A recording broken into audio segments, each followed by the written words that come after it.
Bem-vindo, que bom que você está conosco a mais um programa Caminhos de Amor e Recuperação.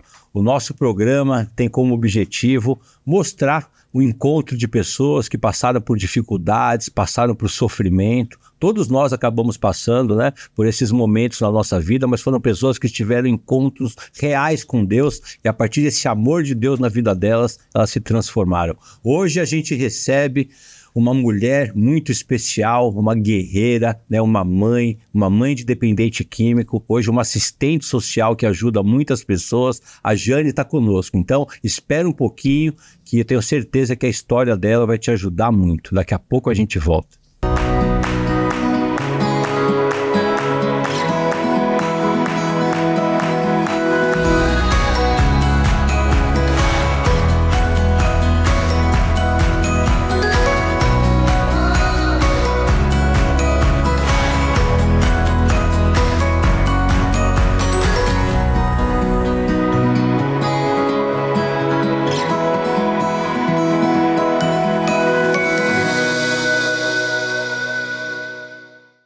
Estamos de volta com o programa Caminhos de Amor e Recuperação. E hoje eu estou muito feliz, estou recebendo aqui no nosso estúdio a Jane. Tudo bem, Jane? Bom, muito Álvaro. Bem-vinda, viu? Eu fiquei muito feliz de você ter aceitado o nosso convite para participar do nosso programa. Nós nos conhecemos num congresso de dependência química. Eu pude escutar um pouco a sua história me impactou demais. Então, muito bem-vinda, viu, Jane? Muito obrigada, é uma honra, né, estar aqui, contar um pouco da minha história dentro dessa área, como aconteceu, né? Não faço uso de drogas, nunca fiz, mas a gente sempre tem dentro da nossa casa uma situação que faz com que a gente saia da nossa zona de conforto para ir à luta dentro dessa área, né? Sim. E assim foi o meu caso. É isso aí.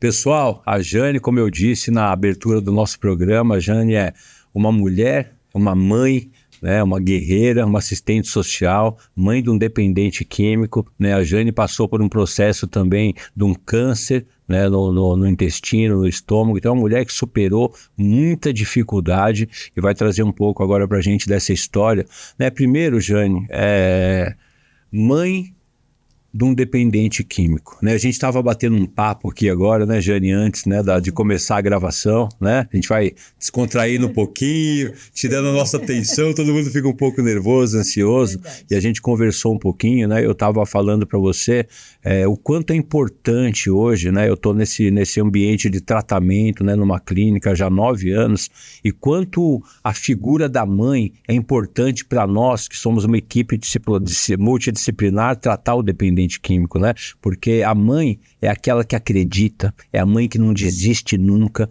é a mãe que quando chega o paciente no ambiente de tratamento, ela olha para mim e fala: Álvaro, meu filho tem uma essência boa, Álvaro. E a gente olha para ela, a gente vai resgatar, vamos atrás dessa essência boa, né? Seu filho vai ficar bem. Então, assim, a mãe não deixa a gente desistir, né? Eu gosto de dar o exemplo dos presídios, das casas de detenção, né? Quando você vê as visitas, você vê que a visita do homem não tem fila nenhuma. O homem, quando vai visitar um preso ou uma presa, ele simplesmente entra. As mães chegam um dia antes, à noite, chegam com a comida, com aquele prato preferido do filho. Elas estão ali para dizer o quê? Representar o amor de Deus naquela vida para aquele cara. Fala: meu, acredita, filho. Você lembra o que você fazia, como era a sua vida? Vai, filho, você vai dar a volta por cima.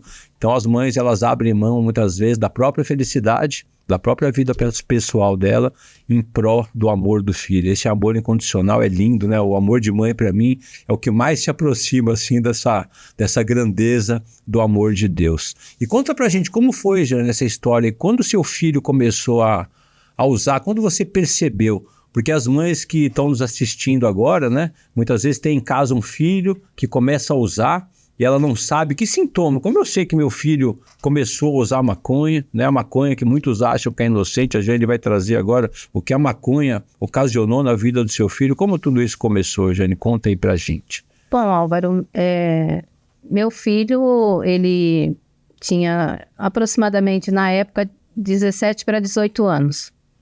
E um dia ele chegou em casa, eu abri mão de trabalhar fora para cuidar da minha família, cuidar dos meus filhos, né? Gostava muito de ser dona de casa, Gostava muito de estar nas reuniões escolares dos meus filhos. Participar ativamente de todo o processo. Sim. Né?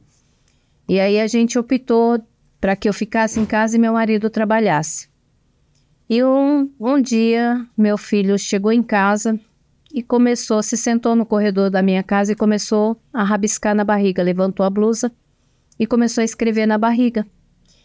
Ele pegava os dedos e furava os dedos. Nossa. E dava risada. E eu não entendi o que era aquilo.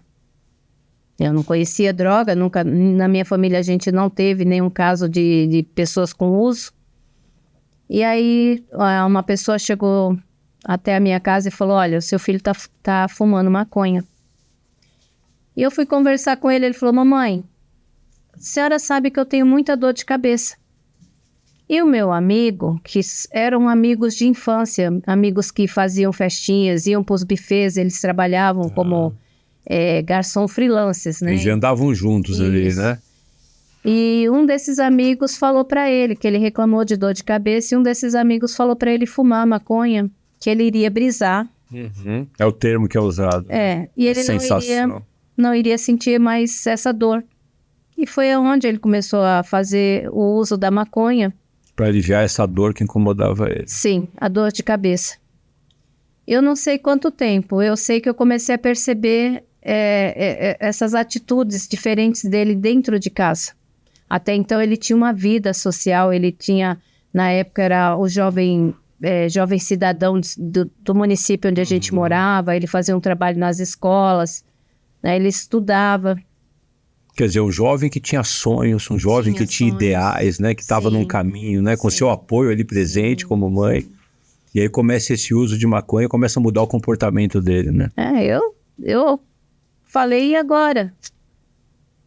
Como é que se trata isso? Porque para mim era uma doença, bastava levar no hospital, usar um medicamento e ele ia voltar bem. Tomar um comprimido durante 15 dias, né? Sim. Como poderia ter esse... E eu esbarrei com a dificuldade, porque eu não tinha acesso a essas informações, ou como não acontecia com a gente não se preocupa com isso, né? Não se aprofunda onde tem esses tratamentos. Mas como eu morava numa região onde tinha muitos casos, foram me dando as indicações, eu levei ele para a primeira internação, ele foi internado, ele voltou. E nessa primeira internação ele fazia uso ainda da maconha ou já tinha outra droga maconha, junto? Só maconha. Então seu filho foi internado por uso de maconha? De maconha. Tá. Depois ele teve outra crise, uma época que ele subiu na laje, estava em surto, ele jogou tijolos em cima de um carro que meu marido tinha acabado de financiar. Meu Deus. Eu falei, isso não é normal. Aí nós chamamos resgate, fizemos todos os procedimentos e ele foi internado pela segunda vez. Então seu filho naquele momento teve o que a gente chama aí de um surto mesmo, um surto psicótico, né, que a psiquiatria chama. Isso. Ele rompeu ali naquele momento com a realidade. Né? Então, e a maconha, Jane, a gente sabe, né, nós que estamos na área, é importante que o pessoal que está em casa aí saiba, nós já falamos sobre isso aqui, é bom sempre repetir, né, a maconha é classificada como uma droga perturbadora, né, e a maconha hoje é um dos maiores desencadeadores, gatilhos para esquizofrenia. Esquizofrenia, né? Quem já tem uma predisposição, ela potencializa. Sim. Então, aí ele foi internado, eu sempre acompanhando, eu sempre nas visitas. E eu lembro claramente, em uma das visitas, o médico, ele subiu no palco e foi falando sobre os pacientes. Mas ele olhou diretamente para mim e falou assim, olha, mães, algumas de vocês saibam que o filho de vocês já está fora da casinha. Eu falei, que isso? Né? Não sei nem o que. Eu falei, bom, ele está fora de casa mesmo, ele está internado. Até então, eles me chamaram e me deram um diagnóstico de que ele tinha esquizofrenia. Eu falei, pronto, o que é isso? Para alguns, safadeza, né? Nossos filhos são safados, usuários de drogas. Não tem caráter, não quer saber de nada, é vagabundo, né, Jane? Você entendeu? Ou se não, é o preconceito contra a mãe, né, e contra o pai. Sim. A vida não criou direito, Sim. não colocou limite, deixou ele fazer o que ele queria. Eu não sabia o que fazer, a vergonha de que os vizinhos soubessem, né? A vergonha de que falasse assim, olha, não criou, o menino ficou solto na rua. E aí eu fui estudar sobre essas causas, né? Sobre a patologia da esquizofrenia, sobre a dependência química, o uso da maconha. Então eu fui entendendo um pouco sobre isso. E eu fui procurando internações, porque ele fazia uso da maconha, ele dizia que a maconha deixava ele relaxado, misturava medicações com o uso, ficava calmo, ele não era agressivo. Nesse momento ele já tinha então 2 diagnósticos, né? Ele tinha a dependência da maconha, que a gente sabe que é o CID, né? O 12.2, e ele tinha agora um F20 ali também de esquizofrenia, né? E aí a gente vê a dificuldade, né? De um dependente químico com uma comorbidade, porque ele depende do cognitivo dele para poder entrar em recuperação. Não é? O processo de recuperação é um processo de autoconhecimento, de espiritualidade, de conhecer ferramentas. Aí a maconha entra no cérebro dele quimicamente, causa essa destruição toda, desencadeia, como você diz, para quem tem uma predisposição, uma esquizofrenia, e agora ele passa a ficar como se fosse impotente perante a recuperação da substância, porque o cérebro dele não tem mais as funções cognitivas preservadas como tinha antes, né? A situação fica complicada, né, Jane? O pior é a família, Álvaro, porque assim, a família ela se vê numa situação que ela quer ajudar. Ela não quer ver o filho naquela situação que desespero, né? De desespero. Mas porque ele me pedia ajuda, que ele sofria. Porém, eu não sabia onde procurar ajuda e entravam os oportunistas. Porque há uma diferença que hoje eu entendo bem, mas antigamente eu era bem leiga nesse assunto. Então tinha pessoas que falavam assim, ele tem que ser internado numa comunidade terapêutica e você precisa pagar. Eu não tinha condições, naquela época eu não tinha. Outros falavam assim, não, ele não pode ir para uma comunidade terapêutica, você tem que procurar um hospital que tenha psiquiatria. Mas pela rede pública. Sim. Eu fiz uma lista. Eu tenho até hoje esse caderno. Eu fiz uma lista de hospitais que tinham psiquiatria para conseguir levar ele para internar. E aí começou essa minha saga com ele. De busca de ajuda e busca de tratamento. Sim. Adequado. Sim. Então eu comecei a fazer as internações. Ele tinha muito risco de fuga. Ele dava muito trabalho. Ele não aceitava a doença quando ele foi diagnosticado com a esquizofrenia. A culpa, né, falava que a louca era eu que queria empurrar remédio nele, eu que precisava de remédio. Você que precisava de internação. Sim, eu sofri dentro da minha casa com meu esposo que falava que isso era frescura dele. Uma época meu esposo chegou até a falar para mim que ou era ele, né, meu esposo, ou era meu filho. Nós tivemos que sair correndo da nossa casa. Eu morava em São Bernardo.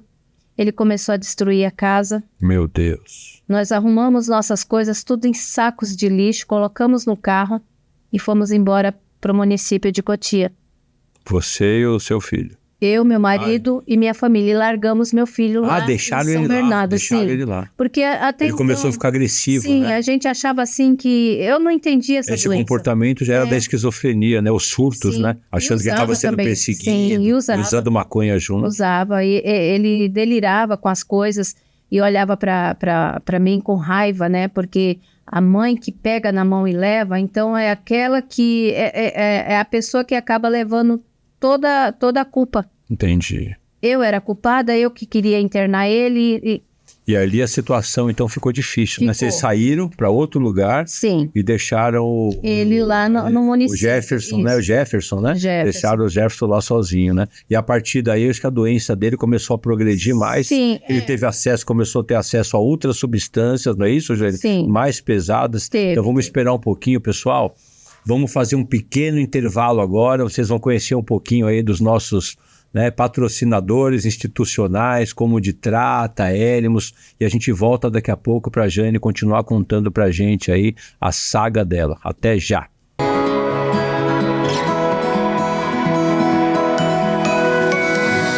A Clínica Hélimos apresenta o amor de verdade no nosso ambiente de tratamento. Acreditamos que o amor e a ciência juntos são capazes de transformar o indivíduo e proporcionar uma vida boa de ser vivida.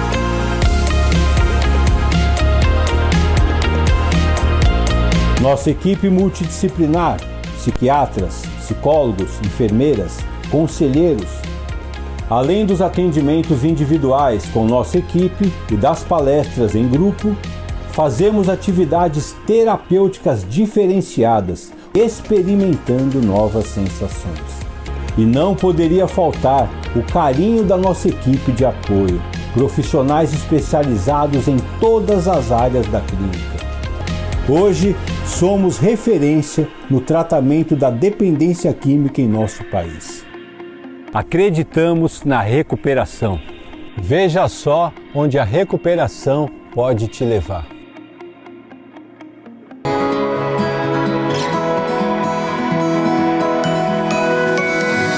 Estamos de volta com o programa Caminhos de Amor e Recuperação. Vamos continuar aqui então nosso bate-papo, né, com a Jane. Então a Jane hoje falando do filho dela, um dependente químico, né? Vamos colocar, a Jane trouxe pra gente as fotos do Jefferson, né? Vamos, pessoal, colocar da produção, vai colocar na tela pra gente conhecer o Jefferson. O Jefferson teve momentos da vida dele, né? Era um rapaz muito bonito, né? Muito. Era um rapaz, estou dizendo, pessoal, era um rapaz muito bonito. Muitos que estão assistindo aqui talvez não saibam ainda, né? Mas a Jane perdeu o filho dela para as drogas, né? O filho da Jane faleceu em 2017, né? Ela tá contando pra gente, ele chegou no crack, né, cara, infelizmente perdeu a vida para as drogas, e a Jane vive um propósito de Deus aqui na Terra, levando essa mensagem, e hoje a recuperação, ó a Jane aí, né, E hoje a recuperação do Jefferson, ela se faz viva na vida de muitos dependentes químicos, porque a Jane foi estudar, virou assistente social, né, de 2017 para cá. Muitos dependentes químicos entraram em recuperação, passando aqui pelas mãos, pelo amor da Jane. Então, hoje ela não tem o filho dela, mas a recuperação dela está viva na vida de muitos dependentes químicos. E eu estava falando para você, né, na nossa abertura, e a partir de hoje, a recuperação do Jefferson está viva na minha recuperação também. Obrigada. Né? A partir de hoje, ele segue vivo na minha recuperação também, né? Então a gente vê como Deus sabe de todas as coisas, né? Sim. Muitas vezes uma dor tão grande que você passou e passa como mãe, mas também tem um propósito de confortar seu coração e de ver a recuperação dele na nossa vida também, né? E Jane, a gente estava falando então que você precisou deixar seu filho ali em surto, já com a esquizofrenia, com o uso de maconha, e vocês até com medo, né, de serem agredidos e tudo, tiveram que sair e deixaram ele em casa, né? Depois eu voltei lá, voltei para pegar algumas coisas, e eu encontrei ele num calor enorme, sentado num ponto de ônibus com blusa de lã. Eu falei, isso não é normal. Meu Deus. E o meu marido já tinha dito, ou eu ou ele. Eu olhei pro meu marido naquela hora e eu falei para ele, desculpa, mas nosso casamento acabou. E aí eu mobilizei todo mundo, pegamos ele e internamos ele. E aí chegou esse propósito na minha vida. Eu orei para Deus, recebi muita graça, alcancei muitas graças através dessa oração. Fiz promessa na época, né? Assim que eu fechei a boca num pedido, Deus me pôs em prova. Eu falei, eu vou me dedicar a ajudar qualquer semelhante meu que me pedir ajuda, Senhor. Não importa quem ele seja, desde que o Senhor cuide do meu filho. E eu fechei a boca, eu encontrei um cachorrinho na rua, num calor, e ele estava doente. E ele se arrastava, eu falei, poxa, abandonaram o cachorrinho porque ele é aleijado. E eu caminhei, quando eu voltei, eu olhei para trás e falei, não, vou levar esse cachorro comigo e cuidar. Aí eu achei que ele tinha problema. Quando eu peguei esse cachorro, que eu cuidei, o cachorro começou a andar. Na época eu fiz uma promessa a Nossa Senhora Aparecida, fechei a boca, eu estava caminhando, achei um pingente da Nossa Senhora Aparecida. Eu andei com esse pingente até 2011, no pescoço. E desde então foi acontecendo coisas que eram provas de que eu tinha que ajudar. E aí eu fui estudar, eu fui entender sobre a doença do meu filho. Meu filho passou depois para outras drogas, dando problema, né? Juntava maconha, cocaína, medicamentos, crises, desaparecia. Tinha que fazer BO de desaparecimento. Eu acho que Hoje eu não tenho mais guardado. Eu tinha mais de 100 BOs na delegacia. Mais de 100 boletins de ocorrência, de sumiço. De sumiço. Virei chacota. Fui humilhada. Em hospitais, delegacias. Muitas vezes. Muitas vezes. Porque a gente fica tão desesperada que a doida é nós. Enquanto eu chegava lá no desespero pedindo para o médico ajuda, ele estava calmo, porque ele estava sob efeito de medicamento e de drogas. E muitas vezes o médico falava para mim assim, a senhora é a doida. Quem precisa de internação é a senhora. E muitas vezes eu dizia, doutor, se meu filho for internado e o senhor quiser que eu vá junto, eu vou. Não tem problema algum. Desde que eu possa cuidar do meu filho. E eu via muitas portas se fechando para mim como mãe. E um dia alguém chegou em mim e falou, Jane, se você virar uma profissional, as portas se abrem, você vai conseguir ter facilidade em tratar seu filho. Porque ele era internado e ele fugia. Lembrando que meu filho nunca foi para uma comunidade terapêutica, ele tentou uma vez. Sim. Mas não deu certo. Meu filho, ele precisava de acompanhamento médico, está internado em hospital. Tá? Suporte com profissionais preparados para dar atendimento aos surtos dele. Sim. E eu orava, eu pedia muito a Deus para abrir as portas para ajudar ele. Porque em crise, às vezes ele chegava em casa, ele rasgava a roupa e ele fazia montoeiros assim em cada canto. Ele fazia pingente, ele dizia que era patuá, com um cortador de unha. Era o amuleto dele. Entendi. Era o delírio da esquizofrenia, delírio. Né? Os comportamentos bizarros da esquizofrenia, né? Ora me odiava, ora me amava. Jane, você passando por tudo isso, né? Que você passava, eu imagino o sentimento de uma mãe com aquele vazio. São mais de 100 boletins de ocorrência, que isso mexe com o emocional de uma mãe, e você ficar um dia, dois, sem saber se seu filho onde tá, como tá, né? E com tudo isso que você estava passando, você recebe um diagnóstico de um tumor no seu estômago, é isso? No seu intestino? Como foi isso? Álvaro. Eu não tinha casos nenhum na minha família. Olá, pessoal, são as imagens, né, do tratamento da Jane. Aqui, depois que eu voltei, né, que tiraram meu estômago, minha vesícula. Quando eu fui diagnosticada com câncer, foi só um exame de endoscopia que eu fiz a primeira vez. Ainda veio o diagnóstico errado e depois o médico passou toda a informação, falou para mimo, olha, o câncer era tão agressivo que nós vamos abrir e te fechar. Nossa. E nessa época, meu filho, ele estava lá por debaixo do viaduto do Sacomã. Você internada e seu filho embaixo do viaduto usando crack já? Crack. Aí eu falei para ele, doutor, o senhor abra, me feche, deixe por conta de Deus. Eu só quero que o senhor me traga de volta que eu vou resgatar meu filho. Eu nem pensava no câncer, por incrível que pareça. É a mãe, né? Eu vou atrás do meu filho, me deixa em condições de sair daqui para eu salvar a vida do meu filho. Fiquei 16 dias na UTI.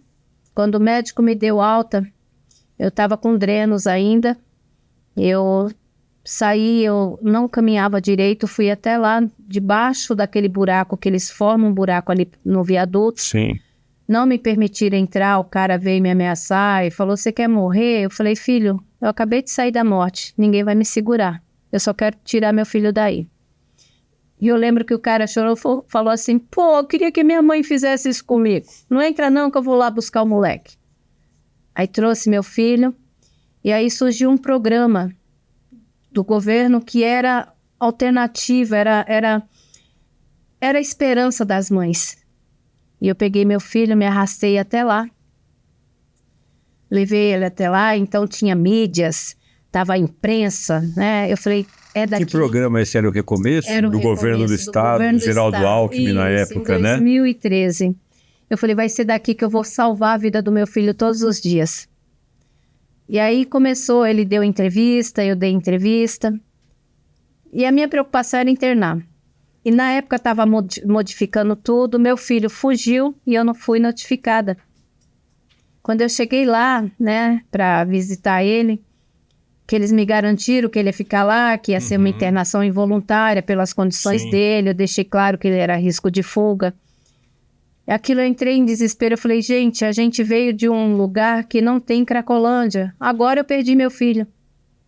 E aí a imprensa se aproveitou disso, do meu choro, e eu me aproveitei da imprensa para poder divulgar aquilo, poder tentar encontrar seu filho, né?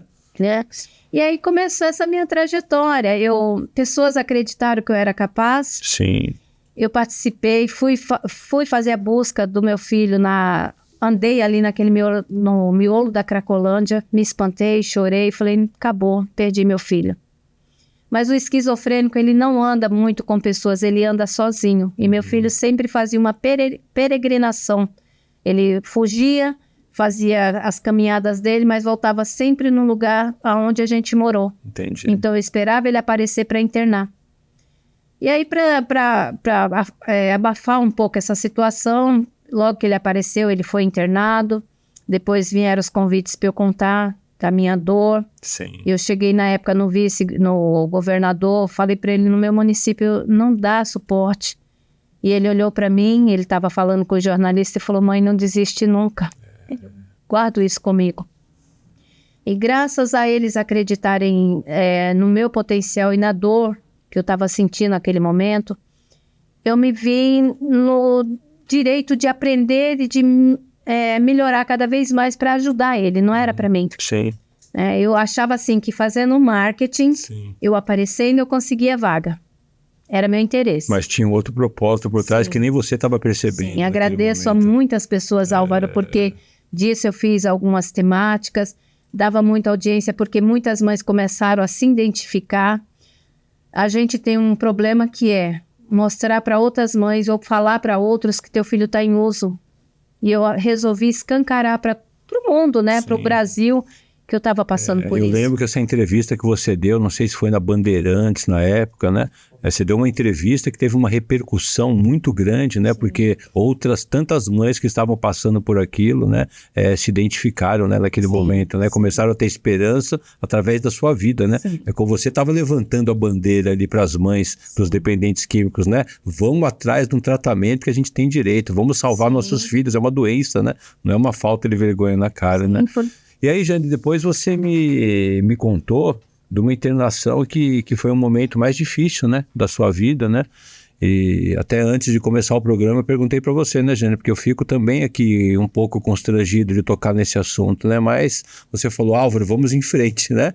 E você disse, vamos contar para o pessoal da última internação do seu filho, né? Que me parece que foi no UPA, né? Sim. Que você levou o seu filho para se cuidar. E seu filho, pela abstinência ali, pela doença, pela esquizofrenia, não conseguiu ficar lá e saiu, vocês não viram, não foi? O segurança também não viu. E conta aí como foi, Jane, essa passagem. E você tratou o seu câncer, ficou bem, né? Hoje, graças a Deus, está recuperada. Guerreira, né, Jane? Pessoal, no próximo bloco, a Jane vai contar pra gente, né, como foi a última internação do filho dela, né? O momento em que ela, infelizmente, perdeu o Jefferson, mas como eu disse aqui, o Jefferson continua vivo nas nossas vidas e nas nossas recuperações. Daqui a pouco a gente volta.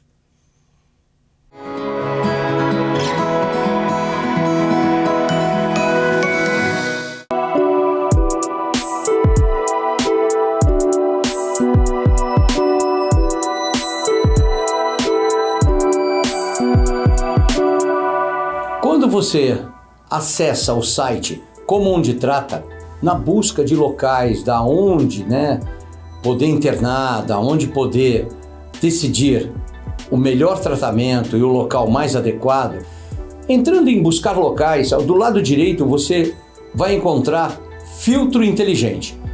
E tem várias opções, desde modelo de tratamento, que tipo de hotelaria que você prefere, se é quarto individual, duplo, a abordagem que você procura, faixa de preço, tudo isso vai facilitar na sua escolha adequada dentro do seu padrão, dentro daquilo que foi destinado para cuidar e tratar de uma pessoa que você ama muito, que é o seu parente que precisa de ajuda para a recuperação.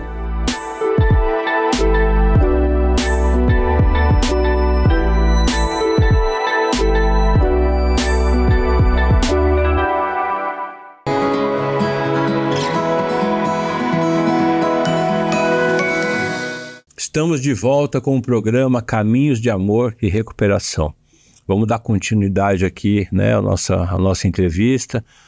E você vai contar para a gente agora esse momento tão difícil, né, que você passou, o momento mais difícil da sua vida, né, Jane? Foi essa última internação do Jefferson, né? Sim.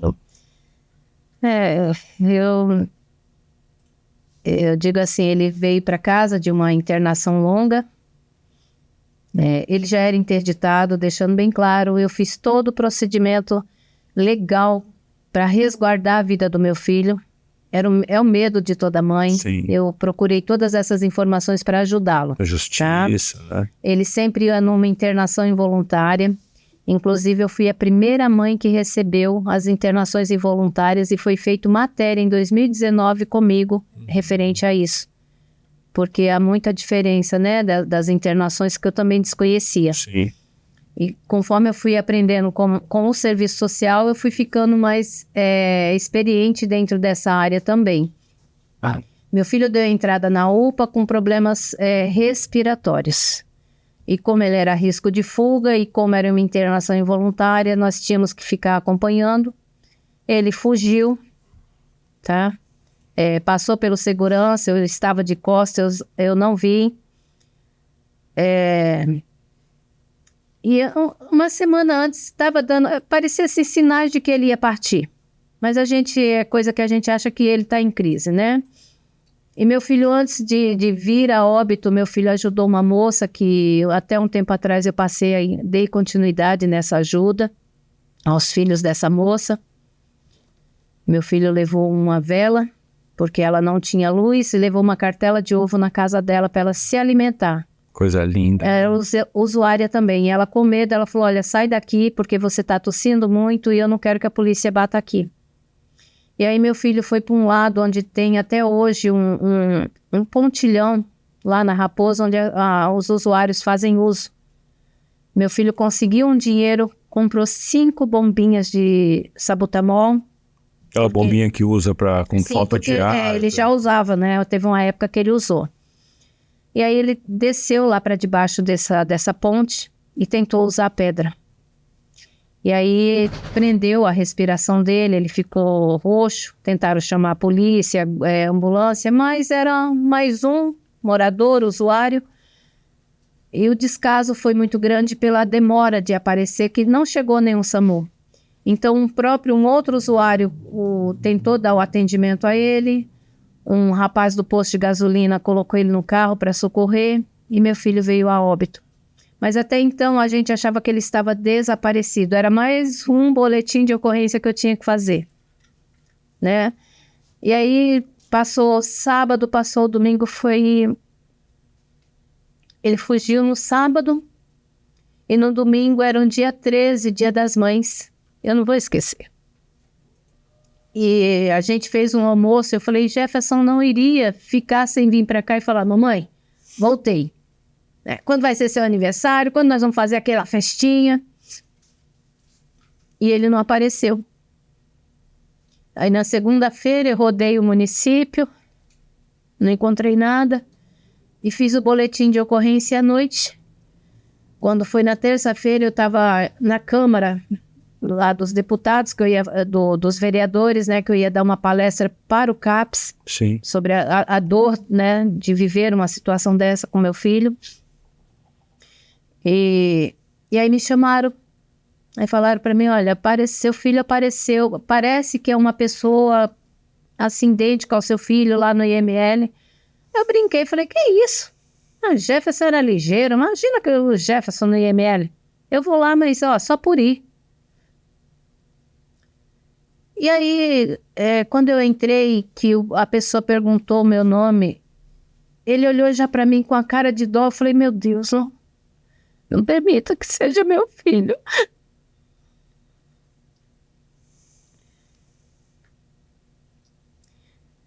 E quando eles puxaram a gaveta, eu vi essa parte de trás. E na hora, né, eu reconheci que era meu filho. E para mim, ali, meu chão se abriu, acabou minha vida. não sabia mais o que fazer, escutei gente falar que iria acabar meu sofrimento. Agora você vai viver. Ironia, né? Viver. Muita crueldade, né? Mas aí depois veio todos os trâmites do sepultamento dele.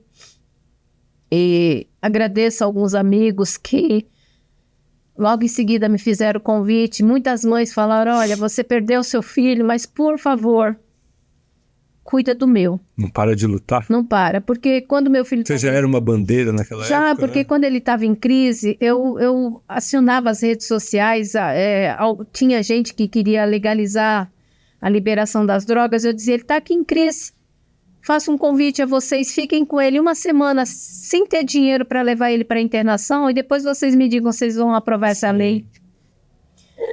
E muitas famílias se identificavam comigo. Então eu tenho até hoje muitas famílias que me acompanham desde essa época. Sei. E aí eu resolvi sair, guardar meu luto, né? Reclamei, abri processo na prefeitura. Fui, meio que, você deveria guardar seu luto, seu filho mal morreu e você está aqui. Enfim, e aí eu comecei, como voluntariamente, a ajudar mães com internações. Eu vi a facilidade porque eu passei em algumas emissoras de TVs. Eu vi a facilidade de pedir uma vaga em comunidade terapêutica e o pessoal falar, Jane, eu conheço tua história. É para você a vaga? Manda o rapaz. E aí você ligava para a mãe, conseguiu uma vaga para o seu filho. Nossa, que prazer eu tinha. E eu dava sequência a entender sobre isso. Aí você começou a encontrar sentido, né, Jane, no que tinha acontecido com você, né? E eu fui me especializando. Que não era a vida, né, do seu filho, que era tudo para você, mas que tinham outras vidas que iam depender de você, né? Hoje eu entendo que ele veio, o Álvaro, como um anjo para me ensinar que eu tinha uma missão aqui. Ele veio por um período cedido por Deus. Sim. Era temporário, ele não é meu. Ele é de Deus. Ele é de Deus. Mas Deus tinha um propósito para minha vida, enviou ele para me ensinar a ajudar e amar o meu próximo, porque até então eu era egoísta. E a partir do momento que Deus olhou para você e falou, minha filha, agora ela já está sabendo que eu quero o que ela precisa fazer aqui na Terra, né? Vamos, Jefferson, nós somos egoístas, a gente não pensa no próximo, a gente pensa na nossa dor. Concordo. Eu lembro que uma vez, numa das internações, eu fiz muita faxina, limpei banheiro para comprar o lanche para o meu filho. Chegou lá, ele levantou da cadeira, pegou todos os lanches e distribuiu. E eu reclamei, eu falei, pô, Jefferson, tive o maior trabalho, limpei banheiro das mulheres. Agora você está entregando lanche para todo mundo, era para você, né, filho? Aí ele falou, mãe, você me ensinou a amar o próximo. Como é que eu vou amar meu próximo se eu sou egoísta? Álvaro, acabou. Dali de então eu segui isso à risca. E ajudei muitas famílias, eu acho que mais de 600 famílias a nível nacional, tá? Nacional. Nunca cobrei um centavo. Algumas coisas tinha que... É o seu propósito. Era prazeroso ajudar as famílias. Algumas coisas, não, Jane, mas a gente precisa que tenha que cobrir os gastos assim, assim. Isso era doído, mas eu tinha que passar isso para a família. Mas assim, quando eu consegui as internações sociais, Álvaro, eu agradecia a Deus, porque eu falava assim, eu quero somente estar bem com Deus para que futuramente eu possa abraçar meu filho. Sim. E desde então fui me especializando, eu fiz pós-graduação em saúde da família, dependência química, comunidades terapêuticas. Você é uma assistente social formada com todas essas especializações, saiu realmente da zona de conforto, não é? Se especializou para alcançar mais pessoas, para ajudar mais pessoas de forma técnica também, não só com amor, né? Porque o que você passou, né, a dor que você teve foi transformada em amor. Sim. Porque quando o propósito é de Deus, a dor é transformada em amor. Sim. Porque Deus é amor. E aí a técnica que você desenvolveu foi carregada de amor para as pessoas, né? Não poderia só ser a mãe. Tinha que ter uma profissional e entender do assunto. Sim. E eu tinha um propósito, era voltar ao lugar onde eu busquei ajuda para o meu filho, onde foi o pontapé inicial para essa minha ascensão, de trabalhar lá e conhecer um pouco da dinâmica do que se passava lá. Eu coloquei na minha mente esse propósito. Eu falei, mas Deus vai preparar. Consegui isso também. Trabalhei quase 2 anos. Trabalhei em comunidade terapêutica feminina, como coordenadora, como assistente social. Todo um amor envolvido, sabe? Sim. Desde resgatar ela até trazer ela para reinserção com a família, com os filhos. Empoderar a mulher, né? E ela vendo a sua referência, o seu exemplo, você contando a sua história. Né? Perdi as contas de quantas eu ajudei, mas assim, conforme eu orava e fechava minha boca, Deus me colocava situações que eu falava assim, Deus me capacite para resolver. Sim. E eu conseguia. Não sabia de que forma, como que eu ia fazer. Muitas vezes eu saía da minha casa para ir em tal lugar buscar aquela menina. Já colocaram arma na minha cabeça para eu resgatar uma moça. E o próprio traficante fala para mim assim, aqui ó, que não é permitido não. Eu falei, meu irmão, fique em paz. Eu tô com a mãe da moça, ela é BO aqui para vocês. A gente só quer internar essa moça. Já peguei adolescentes também, que já estava sendo ameaçada. Já desci até o local onde ela estava. Cena de uso pesado. Não, né? Ela estava já propriamente para ser morta no tribunal do crime, aguardando o chefe para que os caras fizessem processo. Ali, né? E eu cheguei lá, falei, ele falou isso, não vai ter jeito não. Você quer falar com o cara, com o patrão, vai ter que esperar. E eu esperei e falei para ele, olha, dá uma oportunidade. Não por ela não merece não. É o jeito de falar com eles ali naquele momento para poder resolver a situação. Falei, mas por essa mãe, leva ela, mas se voltar aqui não vai ter essa oportunidade. Deu um tapa no rosto dessa moça, a mãe ficou assim horrorizada. Coitada. Nós internamos. E você lado a lado ali, né?